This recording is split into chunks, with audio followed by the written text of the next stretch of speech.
আসসালামু আলাইকুম। পাপিলডিকার শিক্ষা বোর্ডের পক্ষ থেকে সবাইকে অনেক শুভেচ্ছা এবং স্বাগতম। আশা করি সবাই ভালো আছেন এবং সুস্থ আছেন। আপনাদের দোয়ায় আমিও আলহামদুলিল্লাহ ভালো আছি। আজকে আমরা আলোচনা করতে যাচ্ছি আমাদের ম্যাথমেটিক্স 2 এর উপরে যে মিড টার্ম সুপার সাজেশনটা আছে, সেই মিড টার্ম সুপার সাজেশন নিয়ে আমরা আজকের এই ক্লাসে কথা বলবো ইনশাআল্লাহ। ওকে, সবাই আমাকে প্রথমত যে বিষয়টা জানাবেন সেটা হচ্ছে আপনারা সঠিকভাবে আমার কথাগুলো শুনতে পাচ্ছেন কিনা বা বুঝতে পারতেছেন কিনা, সেটা একটু প্রথমে জানিয়ে দিবেন। তারপরে আমরা আমাদের মূল আলোচনায় চলে যাব।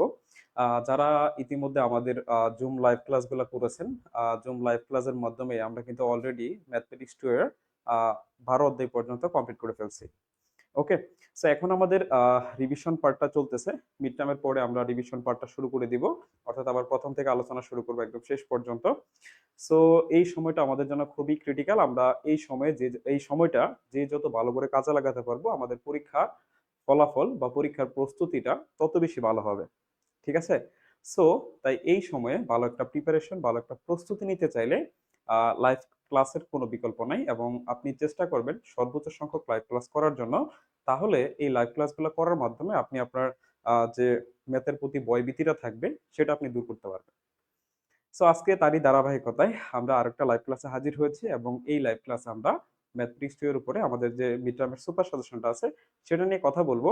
এবং আমরা গত যে জুম লাইভ ক্লাসে যে বিষয়টা পড়িয়েছিলাম ম্যাথমেটিক্স 2 এর যে চ্যাপ্টার 3 ছিল, দ্বিপদী বিস্তৃতি, সেই দ্বিপদী বিস্তৃতির আমাদের কয়েকটা ম্যাথ বাকি ছিল। সো বাকি ম্যাথগুলো আলোচনা করব, আর যদি আপনারা বলেন যে না স্যার একটু শুরু থেকে আলোচনা করলে ভালো হয়, তাহলে আমরা চেষ্টা করব শুরু থেকে আলোচনা করার জন্য।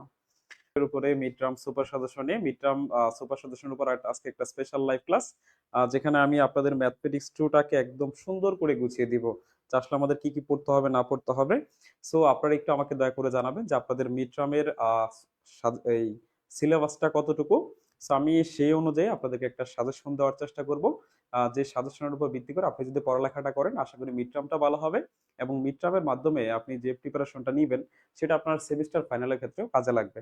ওকে, সো দেখেন, আপনি যদি সেমিস্টার ফাইনালের মধ্যে প্রথম থেকে শুরু করতে চান, মানে প্রথম থেকে 15টা অধ্যায় যদি শেষ করতে চান, এটা আপনার জন্য খুব বেশি কঠিন হয়ে যায়। সো এই মিড টার্মের উপলক্ষে আপনি যদি আপনার বইয়ের 50% কভার করতে পারেন, খুব সুন্দর করে যদি কভার করতে পারেন, তাহলে কিন্তু আপনার সেমিস্টার ফাইনালের মধ্যে অনেকাংশে আপনার উপর যে চাপটা আসবে সেই চাপটা কমে যাবে। ঠিক আছে? কারণ আপনি একটা ফুল আর অর্ধেক চিন্তা করতে পারতেছেন, তাই না? সো এই জন্যই এই ক্লাসগুলো বা মিড টার্ম পরীক্ষার আগে আমরা যে ক্লাসগুলো নিয়ে থাকি, এই ক্লাসগুলো আপনাদের জন্য আসলে অনেক বেশি মাত্রায় গুরুত্বপূর্ণ।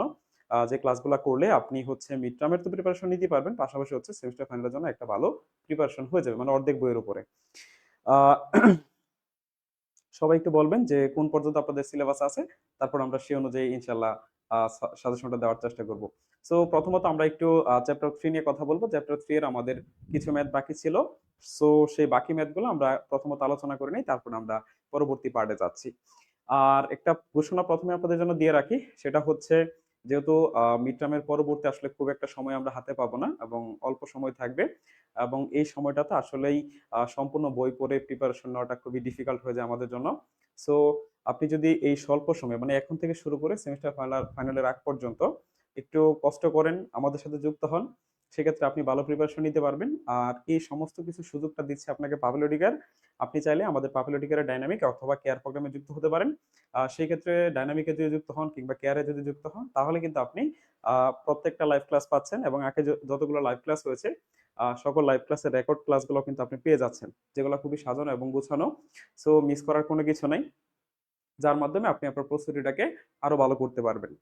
আর এই মুহূর্তে একটা অফার চলতেছে, আপনি চাইলে সেই অফারে আমাদের সাথে যুক্ত হতে পারবেন, এবং আপনাদের জন্য একটা বিশেষ অফার গিফট আছে। সেটা হচ্ছে আপনারা সকলে জানেন যে আমাদের একটা ডাইজেস্ট বুক আছে। এই ডাইজেস্ট বুকটা কিন্তু আপনি একদম ফ্রিতে পাচ্ছেন। এবং এই ডাইজেস্ট বুকটা হচ্ছে আপনাদের যে টোটাল বইগুলো আছে তাদের একটা বিকল্প। সো আপনি বইয়ের পরিবর্তে আপনি আমাদের ডাইজেস্ট বুকটা ব্যবহার করতে পারেন, এবং এই ডাইজেস্ট বুকের মাধ্যমে আপনি শতভাগ প্রিপারেশন নিতে পারবেন সেমিস্টার ফাইনালের জন্য। ধন্যবাদ। সো তাহলে স্যার আমরা চলুন শুরু করি। আচ্ছা, হ্যাঁ, ম্যাক্সিমাম শিক্ষার্থীরই হচ্ছে 7 অধ্যায় পর্যন্ত মিড টার্মের সিলেবাসটা দেওয়া থাকে। সো আমরা 7 অধ্যায় পর্যন্ত আপনাদেরকে একটা সাজেশন দেওয়ার চেষ্টা করবো আজকের ক্লাসে। সো চলুন আমরা শুরু করি, প্রথমত চ্যাপ্টার 3 নিয়ে একটা আলোচনাটা শুরু করি। আমি আপনারা যারা বিগত দিনে আমার জুম লাইভ ক্লাসগুলো করেছেন, গতকালকের যে ক্লাসটা হইলো সেই ক্লাসের মাধ্যমে আমরা কিন্তু এই অঙ্কগুলো করেছি। দেখেন, আমরা এই অঙ্কগুলা গত ক্লাসে কিন্তু করেছি, তাই না? তো যেহেতু আমরা গত ক্লাসে অঙ্কগুলো করে ফেলছিলাম, তো আজকের ক্লাসে আর এইগুলো নিয়ে আলোচনা করব না। আমি নতুন যদি কোনো ম্যাথ পাই সেটা নিয়ে কথা বলবো, ওকে, বা সেটা আলোচনা করব। এটা আমরা গত ক্লাসে করেছিলাম। এই যে একটা এক্স নিরপেক্ষ পদ কেমনে বের করে, এটা আমি গত ক্লাসে বলে দিয়েছিলাম। এটা মনে হয় নতুন একটা ম্যাথ। দেখেন, এটা আশা করি পারার কথা, যে এক্স নিরপেক্ষ পদটা আপনাকে বের করতে বলছে, এক্স নিরপেক্ষ পদটা আপনাকে বের করতে বলছে। সো এটা আমরা সকলে জানি, এক্স নিরপেক্ষ পদ মানে হচ্ছে ধ্রুবক পদ কিংবা এক্স বর্জিত পদ, এক্স মুক্ত পদ, এই সবগুলোর মিনিংই হচ্ছে একই। এই সবগুলোর মিনিং কি স্যার? একই। অর্থাৎ এই সবগুলা পদের ক্ষেত্রেই এক্স এর পাওয়ার হয় 0। এই ক্ষেত্রে আমাদের কেমনে অঙ্কটা করতে হয় আমরা জানি, যারা ক্লাস করেছিলাম। প্রথমত আমাদের আর প্লাস ওয়ানতম পদটা বের করতে হয়, কারণ আমরা যেহেতু জানি না যে এক্স মুক্ত পদটা কয় নাম্বার আছে বা কয় নাম্বার পদ, যেহেতু জানি না, সেজন্য আমাদের প্রথম কাজই হয় আর প্লাস ওয়ানতম পদ বের করতে হয়। আর প্লাস ওয়ানতম পদ বের করে সেখানে যে এক্সটা থাকবে, সে এক্স এর পাওয়ারটাকে 0 ধরলে সেখান থেকে আমাদের আর এর মানটা চলে আসে। তারপর আর এর মানটা বসাই দিলেই আমাদের এক্স নিরপেক্ষ বা এক্স মুক্ত অথবা ধ্রুবক পদটা চলে আসে। তো আমি আশা করি এটা সবাই পারার কথা। একটু বলবেন দয়া করে যে আপনি এই অঙ্কটা পারবেন কিনা, ঠিক আছে?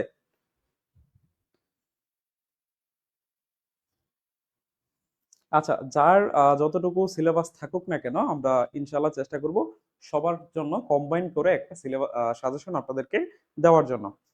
সো এই অঙ্কটা আশা করি পারার কথা। যদি না পারেন একটু দেখাই দিই, জাস্ট হ্যাঁ, একটু দেখাই দিই স্যার, একটু দেখেন। যারা যারা পারেন তারা তো পারেনি, আর যারা না পারেন তারা একটু ভালো করে খেয়াল করেন। সো প্রথমত আমরা কি করব, এটার আর প্লাস ওয়ান তো পদ বের করবো। আর প্লাস ওয়ান তম পদ, ঠিক আছে? আমরা আর প্লাস ওয়ান তম পদটা প্রথমত বের করব। সো আর প্লাস ওয়ান তম পদটা হবে 12 C r into 2x whole to the power r into minus 1/4x² whole to the power r. তারপর একটু এখানে ক্যালকুলেশন করবো স্যার আমরা। 12 সি আর, পাওয়ারটাকে ভেঙে লিখেন, তার মানে এখানে 2 এর উপরে আর পাওয়ারটা আছে, x এর উপরে পাওয়ার আরটাও আছে। এখানে -1 এর উপরে আর পাওয়ার আছে, পাওয়ারগুলোকে ভেঙে লিখতেছি, হ্যাঁ। সো এখানে আমরা চাইলে এভাবে লিখতে পারি -1 whole to the power r. তারপরে দেখেন স্যার, এই 1 এর উপরে কি আছে স্যার বলেন তো? আচ্ছা, এটাকে যদি এভাবে লিখে অনেক হয়তো বুঝবেন না, সেজন্য আমি এইভাবে লিখতেছি, সমস্যা নাই। এখানে দেখেন 4 এর উপরেও আর পাওয়ারটা আছে, আর x এর উপর পাওয়ারটা কত হবে? x to the power 2r। আচ্ছা, জি স্যার পারবো। আমি জানি যারা আমার আগের জুম লাইভ ক্লাসগুলো করেছেন তারা অবশ্যই এই অঙ্কটা পারার কথা। এই অঙ্ক না পারার কোনো কিছু নাই, এটা সহজ একটা ম্যাথ। তারপর একটু সাজাই গুছাই লিখেন, হ্যাঁ।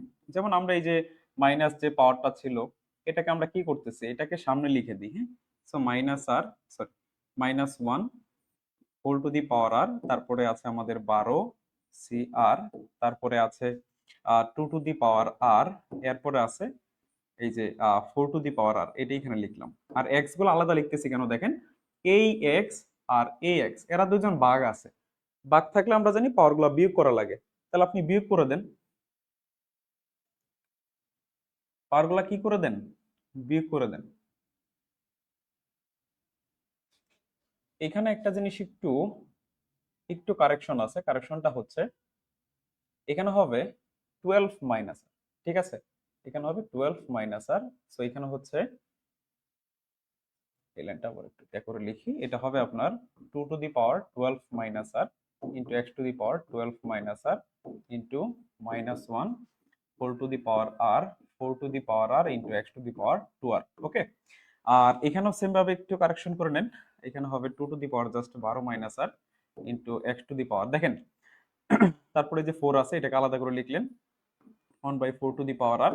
তারপরে দেখেন স্যার, এই এক্স আর এ এক্স এরা দুজন কি আছে, ভাগ আছে। ভাগ থাকলে কি হবে, বিয়োগ হবে, তাই না?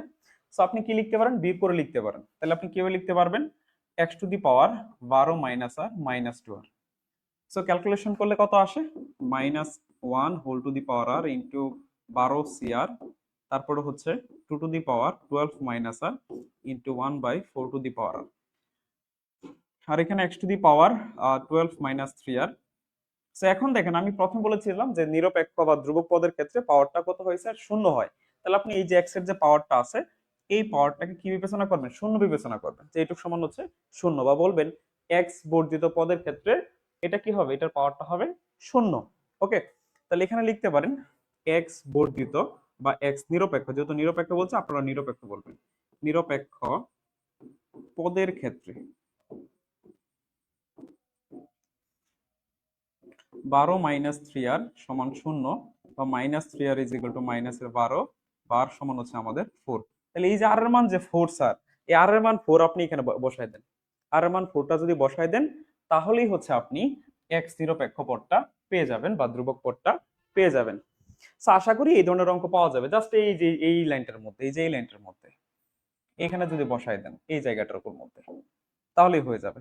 এখানে 4 লিখবেন, এখানে 4, এখানে 4, যত জায়গায় আর আছে সবগুলো জায়গাতে 4 লিখেন, আপনি পেয়ে যাবেন। ঠিক আছে, ওকে।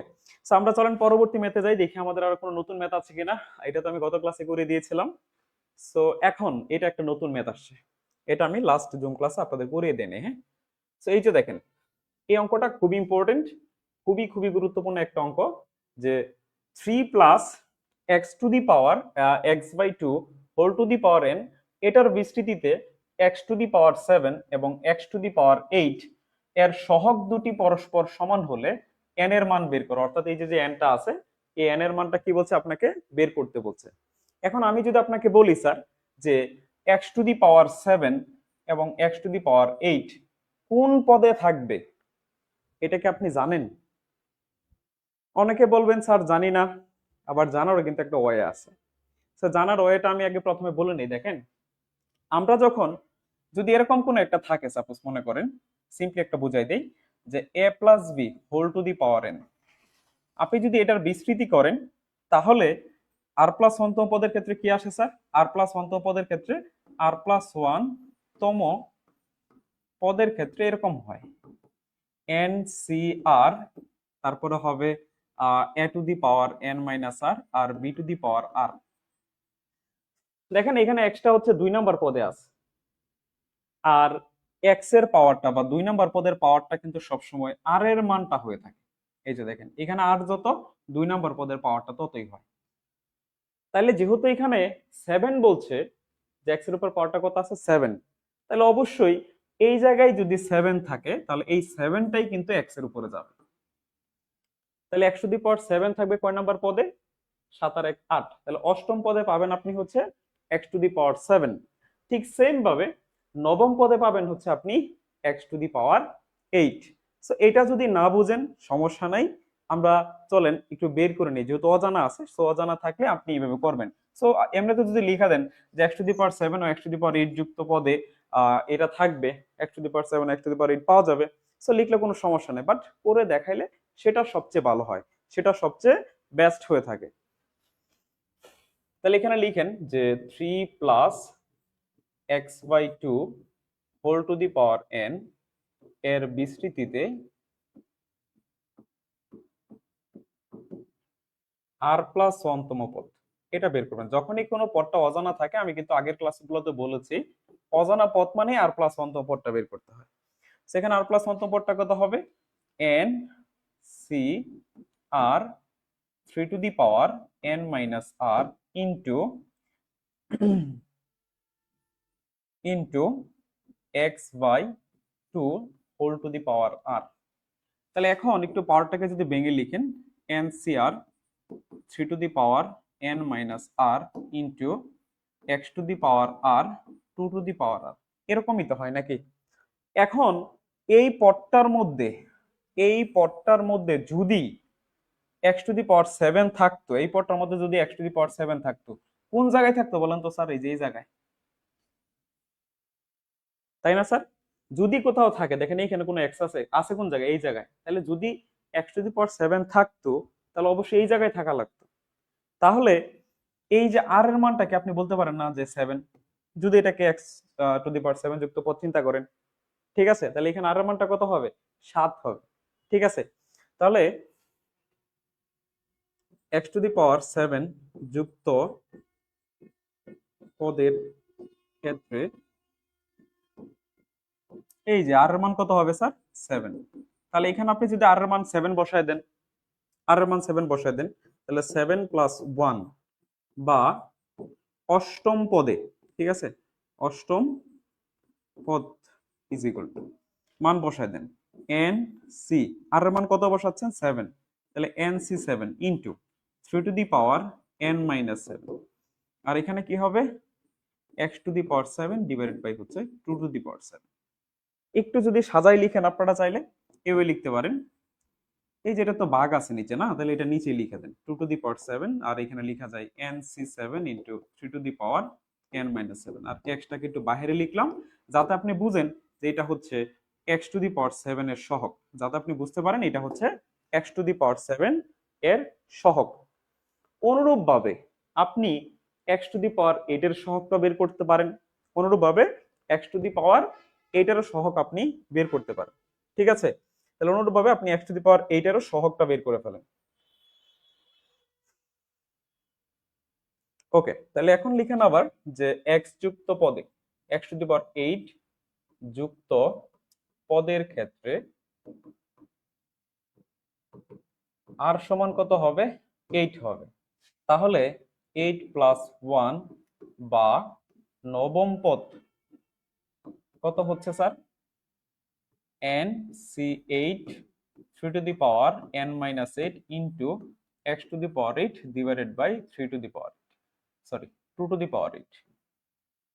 একটু ক্যালকুলেশন করে লিখলে, সাজাই লিখলে আর কি, তাহলে কি হবে? 2 to the power 8 টাকে নিচে লেখা যায়, আর n c8 টা তো উপরেই, আর এখানে থাকে 3 to the power n minus 8 into x to the power 8। Sir একটু খেয়াল করেন, এই যে এইটুক হচ্ছে, এইটুক কি বলেন তো স্যার?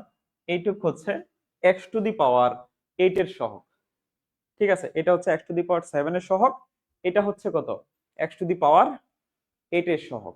তাহলে বলছে কি সহগ দুটি পরস্পর সমান, তার মানে শর্ত মতে দিয়া এই সহগ সমান সমান এই সহগ লেখা যাচ্ছে, তাই তো? তাহলে আপনি এখানে লিখে দিবেন শর্ত মতে nc7 3 to the power n minus 7, এই যে তারপরে 2 to the power 7 divided by 2 to the power 7 সমান সমান হচ্ছে nc8 into 3 to the power n minus 8 divided by 2 to the power 8। একটু কাটাকাটি করার চেষ্টা করেন, যতটুকু কাটাকাটি করা যায়। কিরকম ভাবে? যেমন ধরেন এখানে 2 টু দি পাওয়ার 7 আছে কয়টা, মানে 2 আছে কয়টা? 7টা গুণাকারে আছে। তাহলে এখান থেকে যদি কাইটা দেন, 7টা 7টা কাটা গেলে এখানে 8টা ছিল, তার মানে এখানে একটা থাকবে। ওকে, এখন তাহলে কি হয়? n c7 into 3 to the power n minus 7 সমান সমান n c8 into 3 to the power n minus 8 divided by 2। এরকমই তো পান নাকি? এখন পরে যে কাজটা করবেন, এই যে 3 to the power n minus 7 টারে ওই পাশে নিয়ে যাবেন, 3 টু দি পাওয়ার 7 টারে কোন পাশে নিয়ে যাবেন? ওই পাশে, অথবা এটার এই পাশে নিয়ে আসতে পারেন, কোনো সমস্যা নেই, ঠিক আছে? তাহলে এটার আপনি এই পাশে নিয়ে আসেন। সো আমরা লিখতে পারি এইভাবে, বা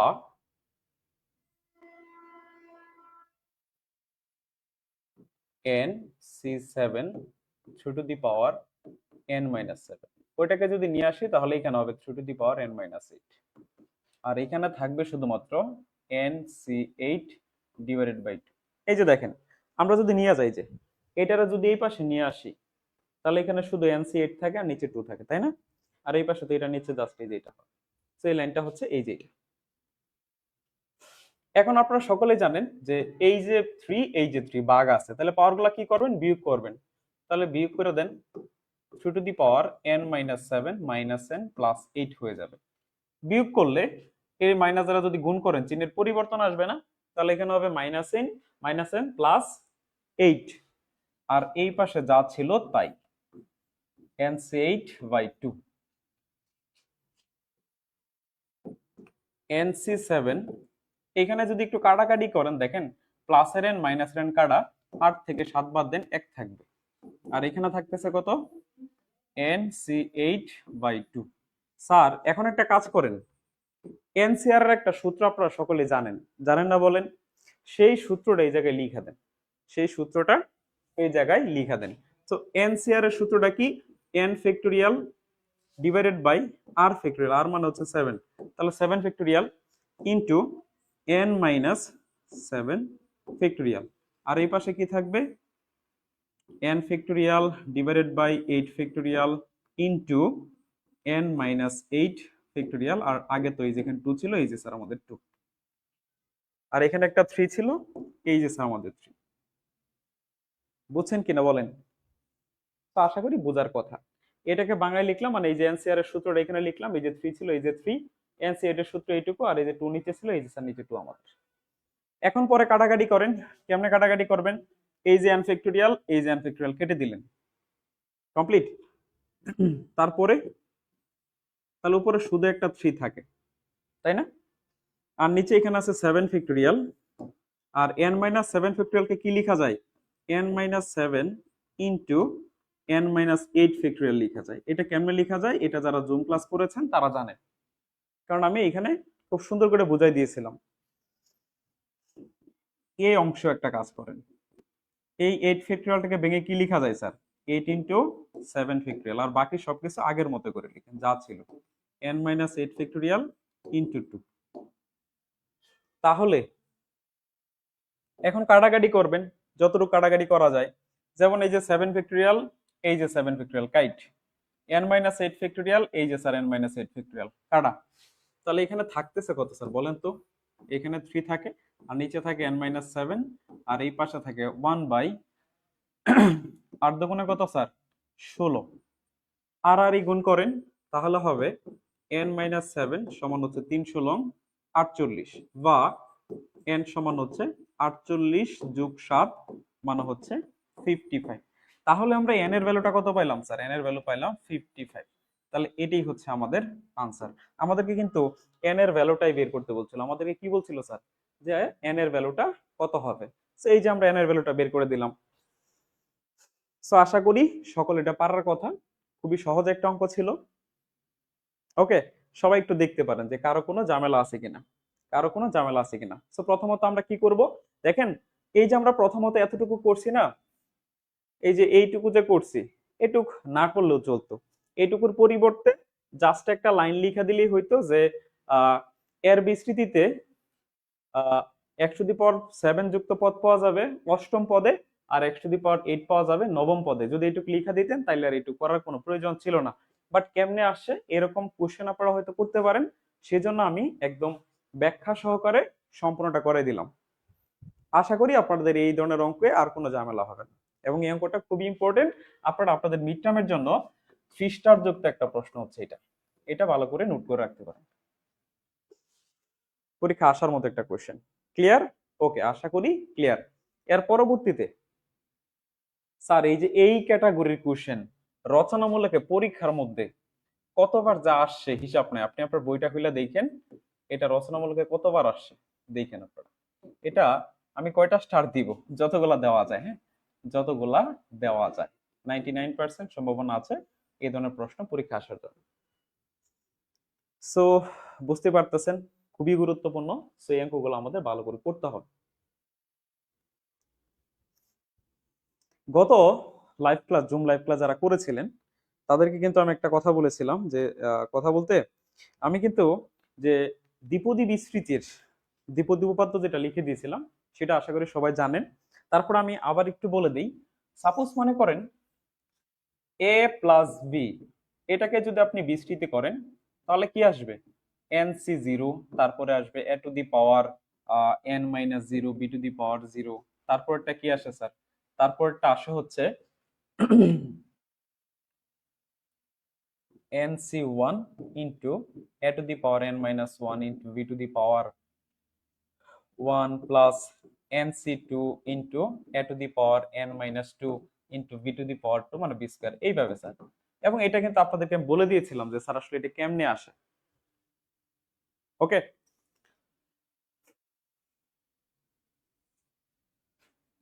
সো এখন একটু খেয়াল করেন, তাহলে এটাকে কিন্তু আমরা ক্যালকুলেশন করি। ক্যালকুলেশন করলে আপনি এরকম পাবেন, প্রথমত এখানে পাবেন a to the power n, তারপরে এখানে পাবেন n a to the power n minus 1 into b, তারপরে এখানে পাবেন n into n minus 1 divided by 2, into a to the power n minus 2 into b square, ঠিক আছে, এরকম পাবেন কিন্তু। আবার আবার এটা যদি আমাদের কি হইতো স্যার, এরকম যদি হইতো 1 plus x whole to the power n, যদি এরকম হইতো স্যার, তাহলে আমরা কি লিখতাম? তাহলে আমরা কি লিখতাম? তাহলে আমাদের এরকম লেখা লাগতো স্যার যে 1 plus 1 plus nx plus n into n minus 1 divide by 2 into x square, এইভাবে যাইতো স্যার আর কি। ঠিক আছে, এটা কিন্তু হচ্ছে একটা দ্বিপদীপপাদ্যের বিষয়। ঠিক আছে, সো দ্বিপদীপপাদ্যটা কেমনে এরকম হয়েছে, কিভাবে আমরা লিখছি, এটা কিন্তু আমি গত ক্লাসে বলে দিয়েছিলাম। তো এই সূত্রগুলা থেকে অনেক সময় কিন্তু অতি সংক্ষিপ্ত প্রশ্ন আপনারা পরীক্ষার মধ্যে পেতে পারেন, অতি সংক্ষিপ্ত প্রশ্ন আপনারা পেতে পারেন। এখন কথা হচ্ছে স্যার, এখানে আমরা বলছে যে এর বিস্তৃতিতে আর প্লাস ওয়ানতম পদ বের করো। আর প্লাস ওয়ানতম পদটা কি করতে বলছে স্যার? আপনাকে বের করতে বলছে, তাই তো? এখন দেখেন, যে কোনো বিস্তৃতির ক্ষেত্রে, যে কোনো, যেমন ধরেন 1 plus x whole to the power n এর বিস্তৃতিতে আর প্লাস ওয়ানতম পদের কথা যদি আমি বলি, আর প্লাস ওয়ানতম পদ, তাহলে কত লিখবেন আপনি? এভাবে লিখবেন না, এনসিআর, তাই তো লিখবেন। তারপরে তারপরে কি লিখেন স্যার বলেন তো? তারপরে কিন্তু আমরা লিখি 1 to the power n minus r into দ্বিতীয় পদ হচ্ছে x, x to the power r, এভাবে তো লিখি কথাটা নাকি? এখন ওয়ানের উপরে আপনি যাই পাওয়ার দেন, মান ওয়ানই আসবে, সো ওয়ানের এখানে কোনো প্রভাব নাই, বা ওয়ান কিছু করতে পারবে না। তার মানে এই যে আর প্লাস ওয়ানতম পদটা হচ্ছে স্যার এইটা, এক্স টু দি পাওয়ার আর। এখন আমি আপনাকে যদি বলি এনসিআর, এটাকে কিন্তু ভেঙে অনেকভাবে লেখা যায়। কেমনে লেখা যায় জানেন স্যার? তো এটা আপনাদের কিন্তু আমি বলেছিলাম একটা এক্সাম্পলের মধ্যে। সিম্পলি দেখেন, যদি আমাদের এরকম থাকে 10c7, যদি আমাদের এরকম থাকে যে 10c7, তাহলে এটা আপনি কেমনে লিখবেন? বা ধরেন 10c4 আছে আমাদের, এটাকে চাইলে এভাবে লেখা যায় না যে 10 factorial divided by 4 factorial into 10 minus 4 factorial, তাই তো? তাহলে কত আসে স্যার? 10 কে যদি ফ্যাক্টোরিয়াল করেন, 10 9 8 7 6 5 4 3 2 1, আর নিচে 4 ফ্যাক্টোরিয়াল, আর এখানে আসে কত? 6 আসে না স্যার? 6 ফ্যাক্টোরিয়াল। তো 6 ফ্যাক্টোরিয়াল মানে হচ্ছে 6 5 4 3 2 1, এরকম তো। তাহলে এখন আপনি চাইলে কি করতে পারেন স্যার? এই যে 6 থেকে শুরু করে, 6 থেকে শুরু করে সব কেটে দিতে পারেন, পারেন না? কেটে দেওয়ার পরে থাকে কত স্যার? এই জায়গায় 10 9 8 7 ডিভাইডেড বাই 4 ফ্যাক্টোরিয়াল। স্যার একটু দেখেন তো কথাটা, 10c4 সমান যদি আপনি এটা লিখেন, কিভাবে লিখছেন স্যার? এখানে কিভাবে লিখছেন বলেন, কেমনে লিখছেন? লিখার ওয়েটা কি, পদটা কি? লিখার পদটা ছিল, এখানে 4 ছিল বিদায় 4 ফ্যাক্টোরিয়াল, আর উপরে সংখ্যা কয়টা লিখছেন দেখেন তো? 4টা লিখছেন। তার মানে এখানে সংখ্যা যত থাকে উপরে আমরা ততগুলো সংখ্যায় লিখি, আর নিচে ওই সংখ্যাটার একটা ফ্যাক্টোরিয়াল দিয়ে দিই। এটা হচ্ছে শর্টকাট টেকনিক। সেই শর্টকাট টেকনিক অ্যাপ্লাই করে আমরা আর প্লাস ওয়ানতম পদটা বের করব। এখন কথা হচ্ছে স্যার, কিভাবে লিখছেন? প্রথমটা 10, তারপরটা কিন্তু এক কম হয়েছে, তারপরেরটা আরো এক কম, তারপরেরটা আরো এক কম হয়েছে, তাই তো এইভাবে লিখছেন। তাহলে সেম ভাবে আমি যদি আপনাকে বলি যে এনসিআর সমান আপনি কি লিখবেন? তাহলে এনসিআর এর জন্য এখানে কত আছে? আর আছে, আর আছে না? তাহলে অবভিয়াসলি আপনি কি লিখবেন স্যার? এখানে আর ফ্যাক্টোরিয়াল লিখবেন, কারণ আমরা জানি এখানে যে সংখ্যাটা থাকে তারই ফ্যাক্টোরিয়াল লিখি, তারই ফ্যাক্টোরিয়াল লিখলাম। তাহলে উপরে কয়টা সংখ্যা লিখতে হবে স্যার? আর সংখ্যক, কত সংখ্যক স্যার? আর সংখ্যক সংখ্যা গুণ দিয়ে লিখতে হবে, তাই না? এখন এই আর সংখ্যক সংখ্যা আমরা কেমনে লিখবো? আপনি চাইলে স্যার এইভাবে লিখতে পারেন, n into n minus 1 into n minus 2, ঠিক আছে? এইভাবে সবটি গুণ আছে কিন্তু, হ্যাঁ, সবগুলাই কি আছে স্যার? গুণ আকারে আছে। এইভাবে n মাইনাস আর প্লাস 1 পর্যন্ত, ঠিক আছে? n মাইনাস আর প্লাস 1 পর্যন্ত, এই যে স্যার এইভাবে কিন্তু চাইলে লেখা যায়। ওকে, তার মানে এনসিআর কে ভেঙে আপনি এইভাবে লিখতে পারেন, এনসিআর কে ভেঙে এভাবে লেখা যায়। আবার এই এনসিআর তো একটা সূত্রই আছে, কি সূত্র sir? n factorial divide by r factorial into n minus r factorial, এভাবে লেখা যায়। সো আপনি যেভাবে লিখেন কোনো সমস্যা নেই, মূলত এটাকে ভেঙে আপনি এভাবে লিখছেন, ঠিক আছে? এটাকে ভেঙে আপনি এভাবে লিখছেন। সো এখন তাহলে হচ্ছে অঙ্কের ক্ষেত্রে আমরা এই যে এনসিআর এর যে ফর্মটা আছে এটা ভেঙে আমরা এবার একটু প্রকাশ করে দেখি।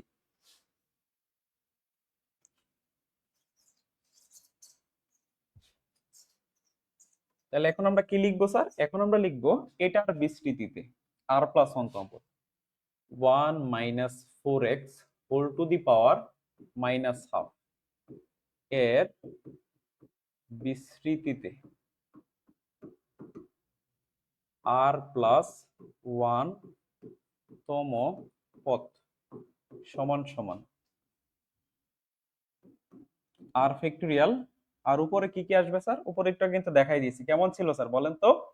ছিল সূত্রটা কিন্তু এরকম ছিল, দেখেন এটাকে ভেঙে আমরা কি লিখতে পারতাম, এই যে এরকম একবারে লিখে দিই, নিচে আর ফ্যাক্টরিয়াল আর উপরে ছিল n into n minus one, n minus two, তারপরটা ছিল n মাইনাস থ্রি, এভাবে সবগুলা গুণাকারে আছে একদম কোন পর্যন্ত? n মাইনাস আর প্লাস ওয়ান পর্যন্ত। ওকে, এইভাবে। সো তাহলে এখন আপনি n এর মানটা কত আছে স্যার? এই যে এই মাইনাস হাফটা হচ্ছে n এর ভ্যালু, মাইনাস হাফটা কত? এখানে n এর মানটা হচ্ছে মাইনাসের হাফ, সো n এর মানটা আপনি মাইনাস হাফ এই যে সূত্রটার মধ্যে বসায় যান সকল জায়গায়। তাহলে আপনি প্রথমে লিখবেন মাইনাস হাফ, তারপরটা লিখলেন কত? মাইনাস হাফ মাইনাস ওয়ান, তারপরেরটা মাইনাস হাফ মাইনাস টু, এইভাবে সবটি কিন্তু গুণ আছে, হ্যাঁ সবটি গুণ আছে, বারবার মনে রাখেন সবটি কি আছে? গুণ আছে। কোন পর্যন্ত? এই পর্যন্ত। এরপরে এন এর মান যদি এখানে বসাই দিই তাহলে আমরা লিখবো মাইনাস হাফ মাইনাস আর প্লাস ওয়ান। ঠিক আছে, এই যে স্যার লিখলাম। আর এক্স এর উপর পাওয়ার কত আছে? আর আছে, তার মানে x to the power, sorry x এর জায়গায় কত আছে? এই যে এটা আছে। দ্বিতীয় পদ কত?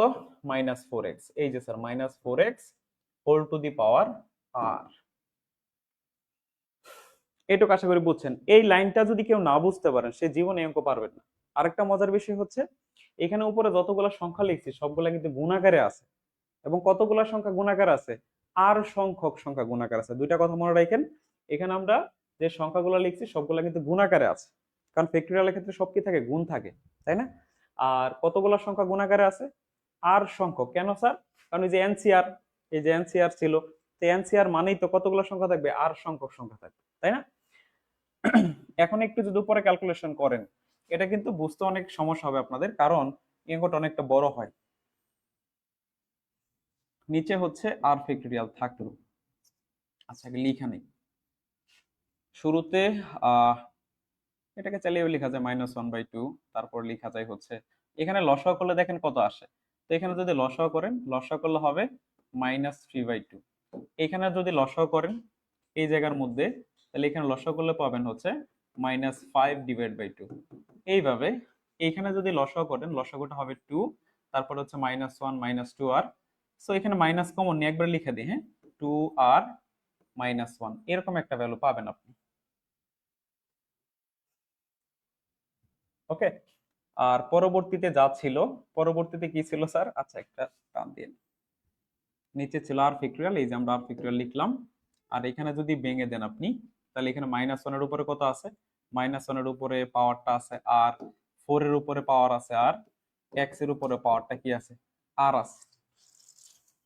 ওকে, এই লাইনটা আশা করি বুঝছেন। এই যে এখানে প্রত্যেকটাতে লসাগু করবেন, লসাগু করলে ক্যালকুলেশন করলে এরকম পাবেন মাইনাস ওয়ান বাই টু। এই যে প্রথমে যেটা ছিল সেটাই তো লিখছি, তারপরে এইটুকুর মধ্যে লসাগু করলে মাইনাস থ্রি বাই টু পাবেন, এইটুকুর মধ্যে লসাগু করলে মাইনাস ফাইভ বাই টু পাবেন।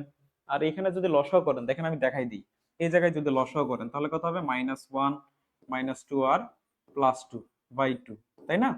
সো তারপরে ক্যালকুলেশন করলে মাইনাস টু আর থাকে প্লাস ওয়ান থাকে, তারপরে এখান থেকে মাইনাসটা যদি কমন নেন তাহলে হবে two r minus one by two, এরকম হয় আর কি।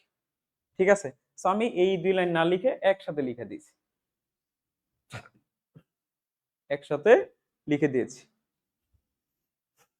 এখন পরে যে কাজটা করবেন স্যার, পরবর্তী কাজটাকে, এই যে দেখেন এখানে মাইনাস ওয়ান আছে, তাই না? Minus one whole to the power r, এটাকে স্যার আমি সামনে লিখে দিই, এই যে স্যার আমি সামনে লিখলাম। এরপরে আপনাদেরকে যদি একটা কোশ্চেন করি এই জায়গায় আমি স্যার, একটা কোশ্চেন, যে এখানে দেখেন সবার আগে কিন্তু কি আছে? একটা মাইনাস আছে, সবার আগে একটা মাইনাস আছে, অর্থাৎ এখানে যতগুলা সংখ্যা গুণাকারে আছে সবগুলার আগেই কি আছে স্যার? একটা করে মাইনাস আছে। আমি বলছিলাম কিন্তু এখানে কতগুলো সংখ্যা গুণ আছে? আর সংখ্যক সংখ্যা গুণ আছে। একটা এক্সাম্পল দিই, সাপোজ মনে করেন এখানে যদি 4টা 2 গুণাকারে থাকে, 4টা 2 যদি গুণাকারে থাকে, এই 4টা 2 গুণাকারে আছে, এটাকে আমি কেমনে লিখতে পারি? সূচক আকারে লিখতে পারি না? কি লিখতে পারি সেটা? যে 2 টু দি পাওয়ার 4 লিখতে পারি। তাহলে আপনাদেরকে আমি যদি কোশ্চেন করি, যেখানে মনে করেন সাপোজ আর সংখ্যক টু গুণ আছে, কত সংখ্যক? আর সংখ্যক, আর সংখ্যক টু যদি গুণাকারে থাকে তাহলে আপনি লিখতে পারবেন না 2 টু দি পাওয়ার আর। যদি 4টা গুণ থাকে তাহলে আপনি লিখেন 2 টু দি পাওয়ার 4। যদি আর সংখ্যক টু গুণ থাকে তাহলে আপনি তো অবশ্যই লিখতে পারবেন 2 to the power R. Same ভাবে আপনাদেরকে যদি বলি যে এখানে -1 আছে কতগুলা, বা মাইনাস কতগুলা গুণ আছে, আর সংখ্যক -1 গুণ আছে, তাহলে আপনি তো লিখতে পারবেন যে -1 হোল টু দি পাওয়ার আর। লিখতে পারবেন কিনা? অবশ্যই পারার কথা নাকি? সেই কথাটা বুঝলেই হয়েছে। তাহলে যতগুলো সংখ্যা গুণ থাকে আমরা এটাকে পাওয়ার দিয়ে লিখতে পারি। যে 4টা থাকলে 4টা, 8টা থাকলে আর সংখ্যক থাকলে আর পাওয়ার দিয়ে লিখতে পারি। তাহলে এখানে যেহেতু মাইনাস আছে কতগুলা, আর সংখ্যক, তাহলে এই যে সবার সামনে থেকে মাইনাসটাকে একসাথে নিয়ে আমরা -1 দিয়ে হোল টু দি পাওয়ার আর লিখলাম। তারপরে দেখেন এই যে সবার নিচে কি আছে? 2 আছে। এখন সবার নিচে 2 না লিখে আমি একবারে সামনে এনে পাওয়ার দিয়ে লিখে দিই। তাহলে কতগুলা 2 জানি গুণ আছে স্যার? এখানে বলছিলাম আর সংখ্যক, যেহেতু আর সংখ্যক সংখ্যা গুণ আছে, যেমন আর সংখ্যক 2 আছে, তাহলে আর সংখ্যক 2 যেহেতু গুণাকার আছে, তাহলে সেটাকে কি লেখা যাবে?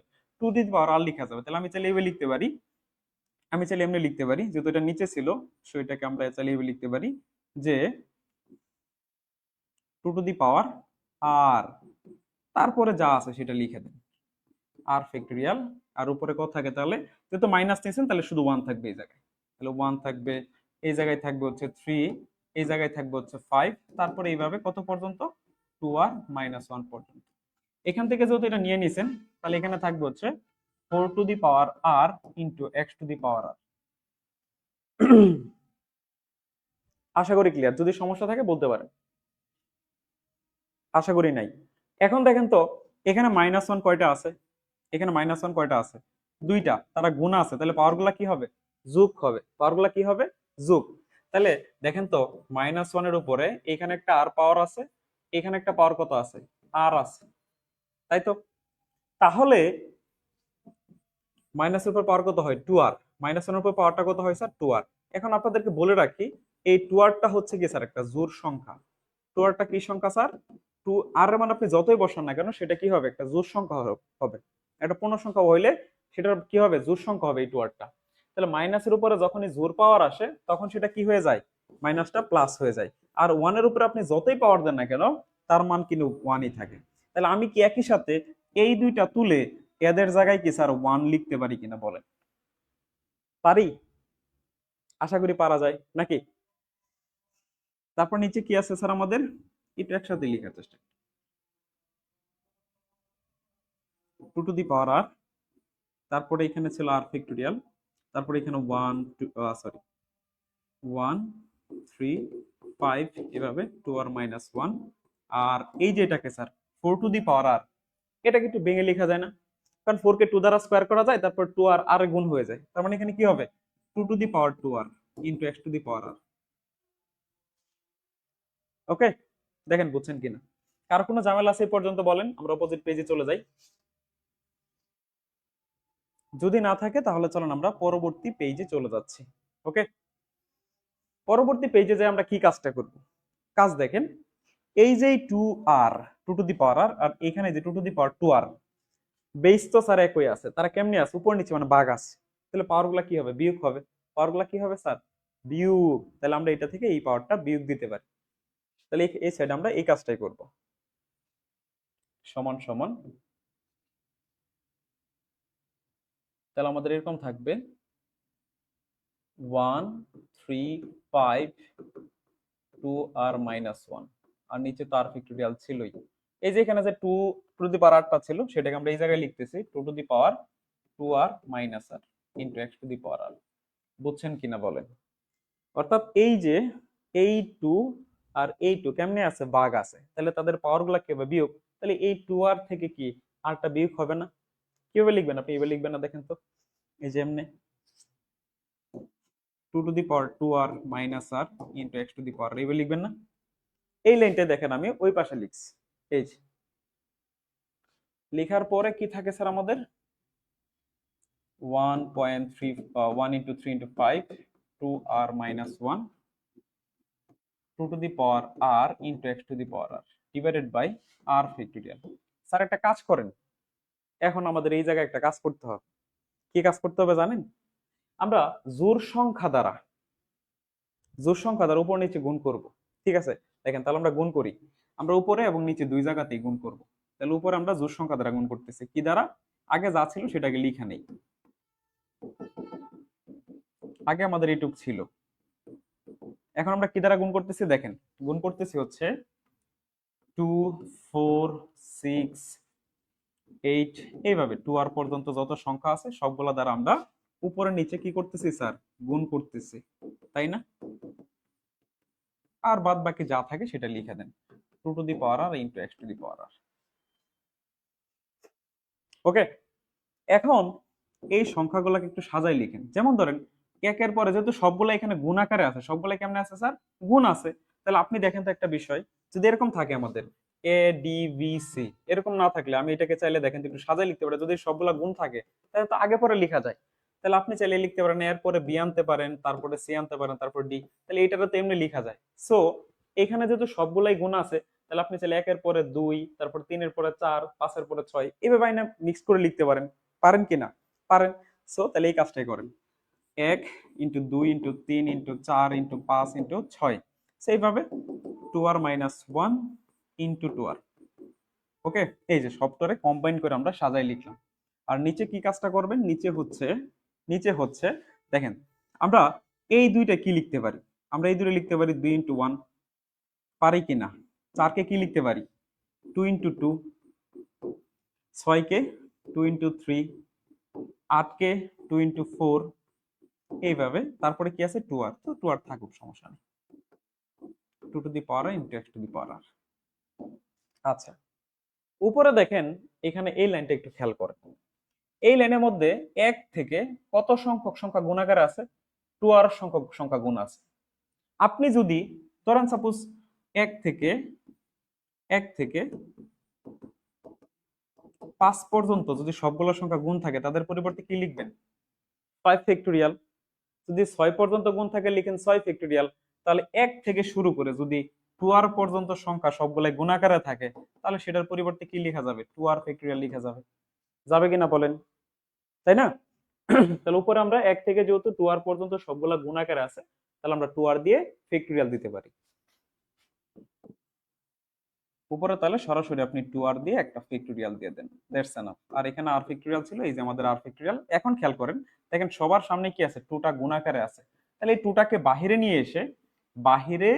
নিয়ে এসে 2 টু দি পাওয়ার r লেখা যায়, কারণ আমরা জানি এখানে যেহেতু r সংখ্যক 2 গুণাকার আছে। কত সংখ্যক?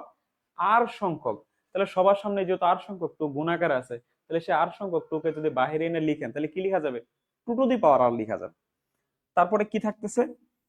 1 2 3 4 এইভাবে আর পর্যন্ত থাকতেছে।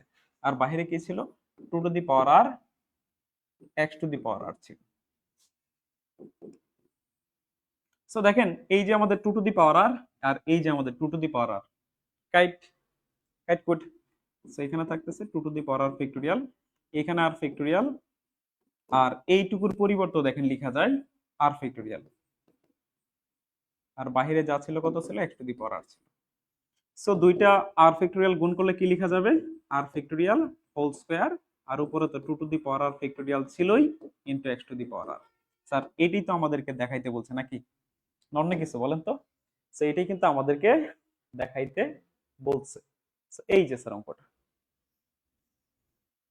এটাই কিন্তু আমাদেরকে দেখাইতে বলছে। তাহলে এই হচ্ছে আমাদের দেখানো হলো। আপনি জাস্ট লিখে দিবেন এই যে আর প্লাস অন্তম পদটির মান হচ্ছে 2r factorial divide by r factorial whole square into x to the power r. ওই যে স্যার আমরা দেখাই দিছি।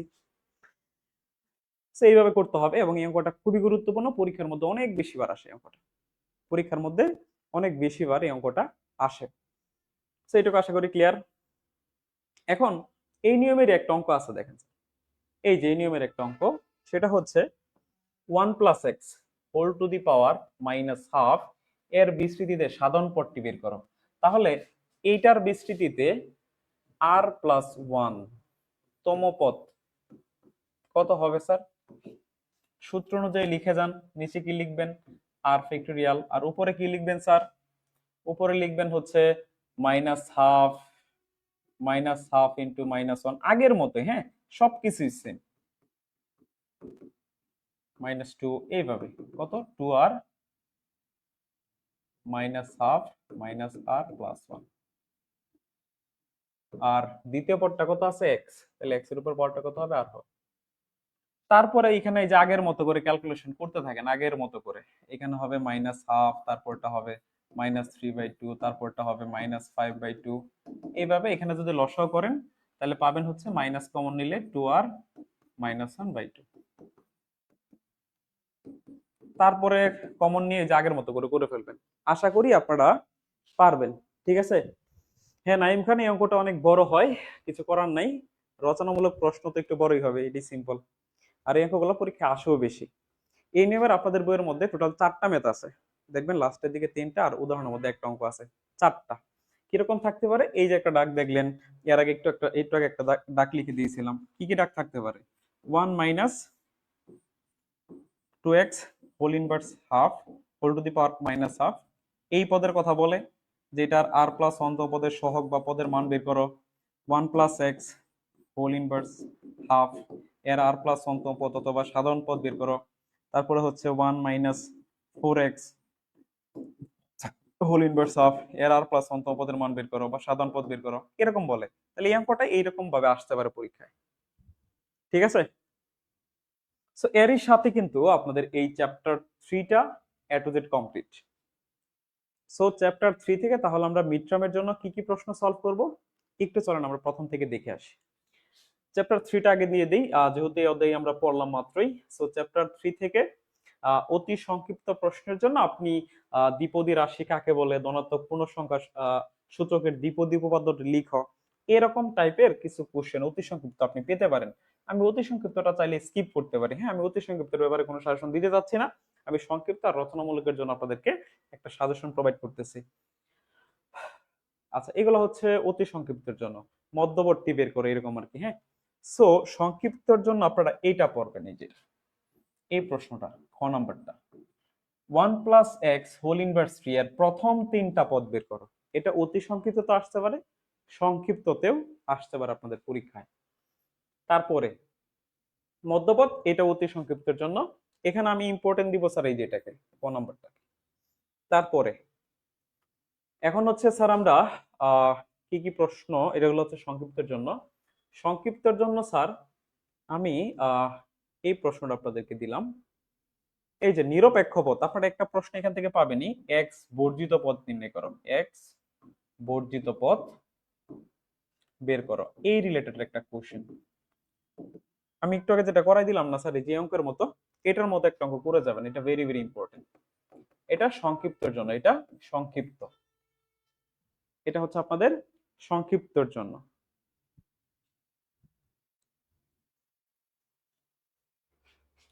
তারপরে একই অঙ্ক এই ক্যাটাগরিরই, আর হচ্ছে এইটা স্যার, এটাও সংক্ষিপ্তের জন্য পড়বেন, এটা ভেরি ভেরি ইম্পর্টেন্ট, সংক্ষিপ্ত, ঠিক আছে, সংক্ষিপ্তর জন্য এইটা দুইটা হইলো। আরেকটা দিচ্ছি আপনাদেরকে, আর এই যে এইগুলোতে একটা আছে, ঠিক আছে, এই যে এই অঙ্কটা, এটা ভেরি মাচ ইম্পর্টেন্ট, এটা রচনামূলকের জন্য, হ্যাঁ এটাই অধ্যায় হচ্ছে রচনামূলক, রচনামূলক। তাহলে এই রচনামূলক একটাই একটাই দিলাম, আর সংক্ষিপ্তের জন্য যেটা বললাম, এই যে স্যার একটা সংক্ষিপ্ত, আর কি পড়বো স্যার, এক্স বর্ধিত পদ একটা বললামই, আর হচ্ছে এই অঙ্কটা করতে পারেন স্যার, এটাও সংক্ষিপ্তের জন্য। তাহলে 3টা সংক্ষিপ্ত পড়বেন এখান থেকে। সংক্ষিপ্ত কয়টা পড়বেন স্যার, 3টা। সংক্ষিপ্ত 3টা কিন্তু দেখাই দিয়েছি, ঠিক আছে। তাহলে চ্যাপ্টার 3টা কিন্তু শেষ, চ্যাপ্টার 3টা কমপ্লিট।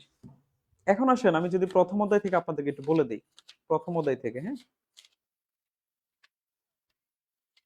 আপনাদের যেহেতু মিড টার্ম পরীক্ষা, সহজ কোশ্চেনই করবে, খুব একটা জটিল কোশ্চেন আপনাদেরকে দিবে না, হ্যাঁ খুব একটা জটিল কোশ্চেন আপনাদের মিড টার্মে দিবে না,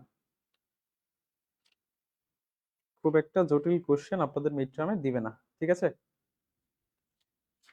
আর এটা হচ্ছে আপনাদের স্যাররা কোশ্চেন করে তো, সেজন্য খুব একটা জটিল কোশ্চেন দেয় না।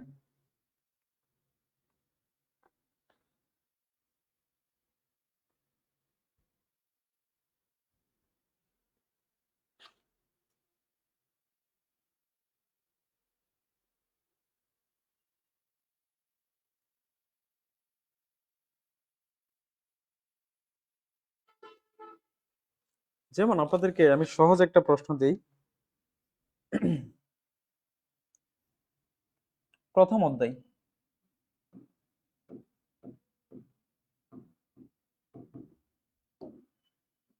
প্রথম অধ্যায় থেকে আমরা কি কি পড়বো? সংক্ষিপ্তর জন্য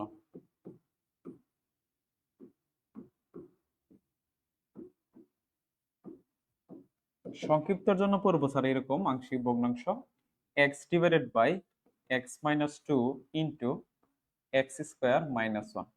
এইটা এর থেকে যদি সহজ দেয় তাহলে স্যার এটা দিবে 2x divided by x square minus 5x plus 6। ঠিক আছে, এগুলো সংক্ষিপ্তের জন্য। আর যদি কঠিন দেয় স্যার আমাদেরকে, যে একটু রচনামূলকের জন্য একটু কঠিন ক্যাটাগরির যে কোশ্চেন গুলো আছে, কঠিন ক্যাটাগরির যদি কোশ্চেন দিয়ে দেয় স্যার, কঠিন ক্যাটাগরির এই কোশ্চেনটা চাইলে দিতে পারে।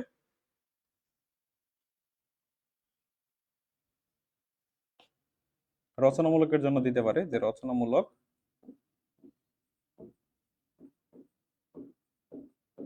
যা আংশিক ভগ্নাংশে রূপান্তর করো, এই যে এটা স্যার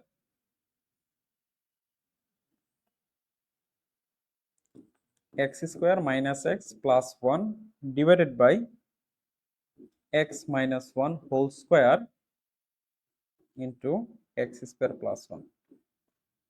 ঠিক আছে, আরেকটা জাতীয় কোশ্চেন দিয়ে দিই, x to the power four divided by x to the power four minus one. So প্রথম অধ্যায় থেকে এই চারটা পড়বেন সংক্ষিপ্ত রচনামূলকের জন্য, দ্যাটস এনাফ।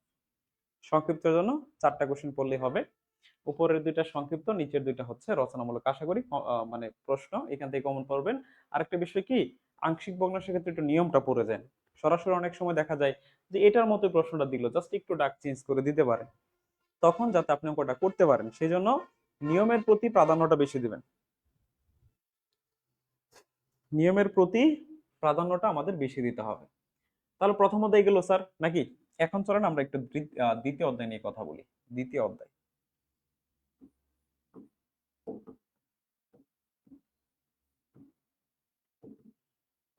দ্বিতীয় অধ্যায় থেকে আমরা কি কি পড়বো স্যার? দ্বিতীয় অধ্যায় থেকে পড়বো হচ্ছে আমরা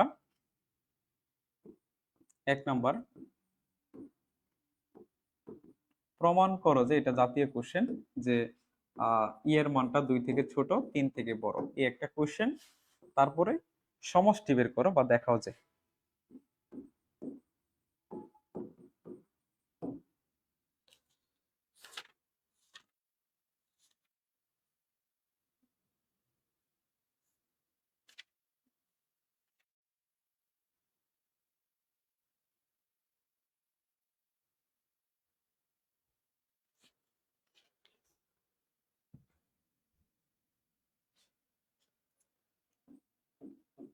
one by one factorial plus 5/2 factorial plus 9/4 factorial, এইভাবে অসীম পর্যন্ত একটা পদের যোগফল হবে e+3।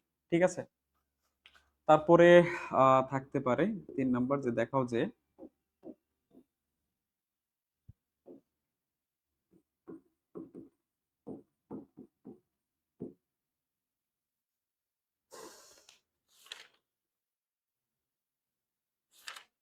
খুব একটা কঠিন কোশ্চেন আপনাদের করবে না। হ্যাঁ, খুব একটা কঠিন কোশ্চেন আপনাদের করবে না, সহজ সহজ যে কোশ্চেনগুলো আছে না এগুলাই দিবে। 1+1+3 divided by 2 factorial plus 1+3+5 divided by 3 factorial plus 1+5+7 3 5+7 divided by 4 factorial. এইভাবে অসীম সংখ্যক পদের যোগফল হচ্ছে 2e। আরেকটা জাতীয় কোশ্চেন আছে, সেটা হচ্ছে এরকম, দেখাও যে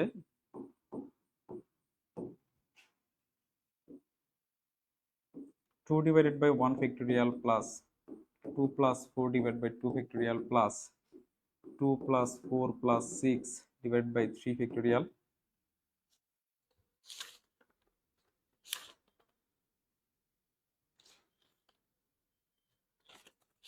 এইভাবে অসীম সংখ্যক পদের যোগফল হচ্ছে 3। তাহলে আমি আশা করি আপনারা এই চারটা প্রশ্ন যদি পড়েন সেকেন্ড চ্যাপ্টারটা থেকে, দ্যাটস এনাফ। চারটা প্রশ্ন জাস্ট সেকেন্ড চ্যাপ্টার থেকে, 4টা প্রশ্ন যদি পড়েন এইটুকুই হবে, আর কিছু লাগবে না। আর তৃতীয় অধ্যায় তো অলরেডি দিয়ে দিলাম। So, এখন তাহলে চতুর্থ অধ্যায় নিয়ে কথা বলি। চতুর্থ অধ্যায় থেকে আমরা যেটা পড়বো,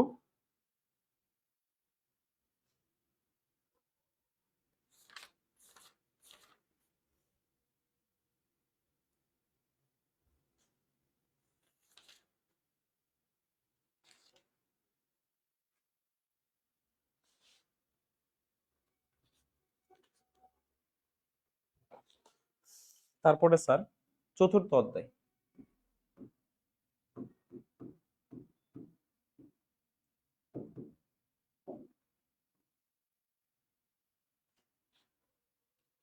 যদি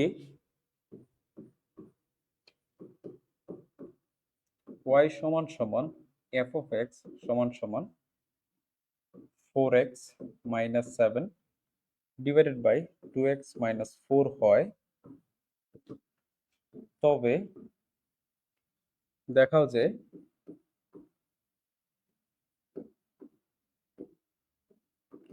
f of y সমান সমান x। এটা এটা জাতীয় কোশ্চেন। তারপর আরেকটা প্রশ্ন আছে, যদি f of x সমান সমান cos log x হয়, তবে দেখাও যে half of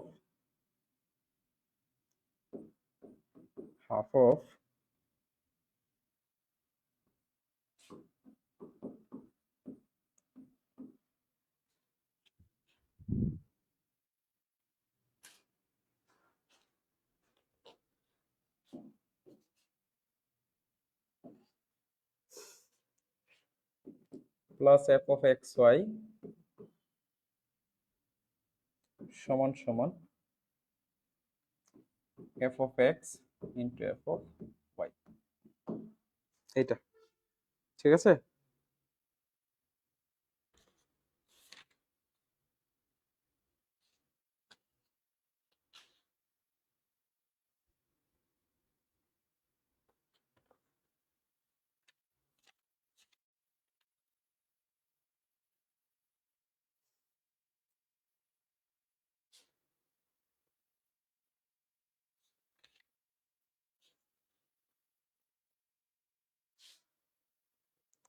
আর একটা ডোমেন রেঞ্জের একটা ম্যাথ আসতে পারে। ডোমেন রেঞ্জের একটা ম্যাথ আপনাদের পরীক্ষা থাকতে পারে।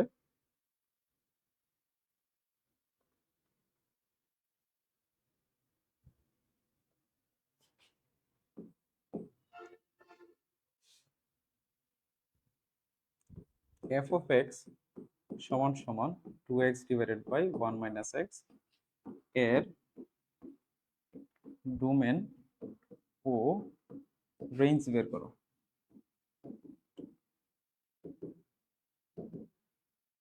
তিনটা হলো না, আরেকটা প্রশ্ন দিই, 4টা করে দিয়ে দিই।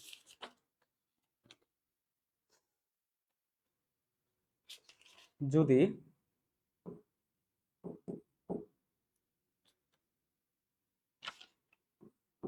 f of x সমান সমান log sin x এবং phi of x সমান সমান log cos x হয়, তবে দেখাও যে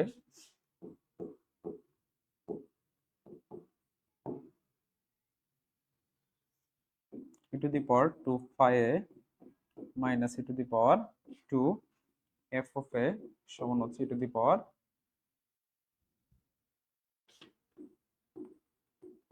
সো 4 অধ্যায় থেকে এটুকু করলেই হবে। ঠিক আছে, 4 অধ্যায় থেকে এই 4টা কোশ্চেন, 4 অধ্যায় থেকে এই 4টা কোশ্চেন পড়লে দ্যাটস এনাফ। ওকে, এরপরে আসেন পঞ্চম অধ্যায়।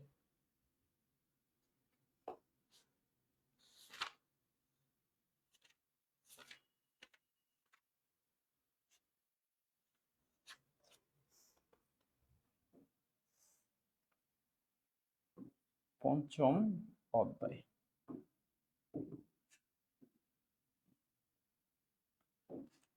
লিমিট গুলোর মান বের করো।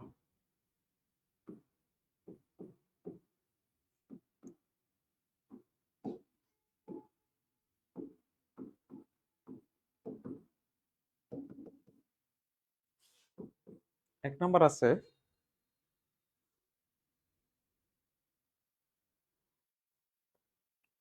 লিমিট x টেন্ডস টু 0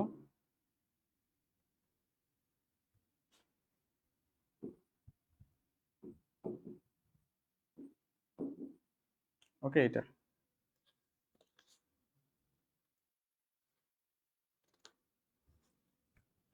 দুই আছে sir limit x tends to 0 1 minus cos 7x divided by 3x square। এইটা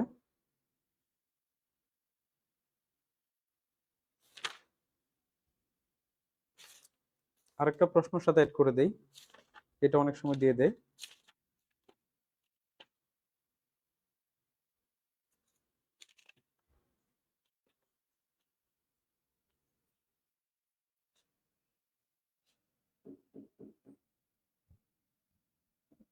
লিমিট x টেন্ডস টু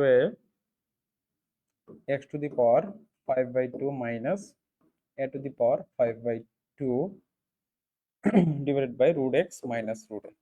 ঠিক আছে, এই ক্যাটাগরির কোশ্চেনে লিমিট বের করতে বলে। আর একটা অঙ্ক দিয়ে দিই, যেহেতু 4টা কোশ্চেন দিচ্ছি সবগুলো থেকেই, সেটা থেকে একটা কম দিব কেন, লাইটটা দিয়ে দিই, সেম নিয়মের অঙ্ক আর কি।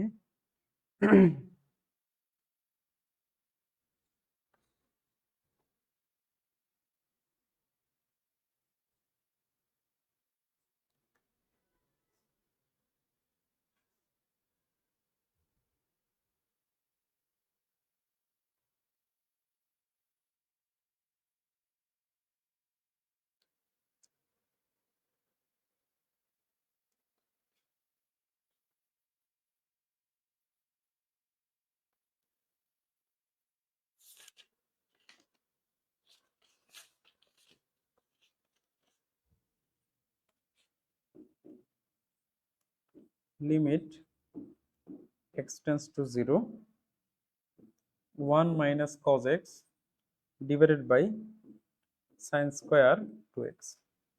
এই 4টা কোশ্চেন। ওকে, এই 4টা কোশ্চেন পড়বেন পঞ্চম অধ্যায় থেকে। তারপরে আসেন ষষ্ঠ অধ্যায়, মূল নিয়ম অন্তরীকরণ। সো মূল নিয়ম অন্তরীকরণ তো আসলে সবগুলো প্রায় সেম একই নিয়মের। সেই ক্ষেত্রে আপনাদেরকে এখানে আমি কয়েকটা অন্তরীকরণ বলতেছি, সেগুলো আশা করি করে গেলে পরীক্ষা কমন পড়বে। x to the power n e two the power x, তারপর log x, এগুলো খুবই ইম্পর্টেন্ট। আর হচ্ছে sin x বা cos x।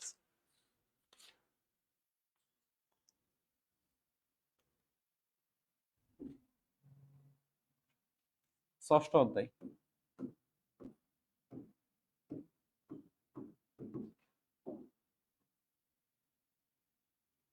মূল নিয়মে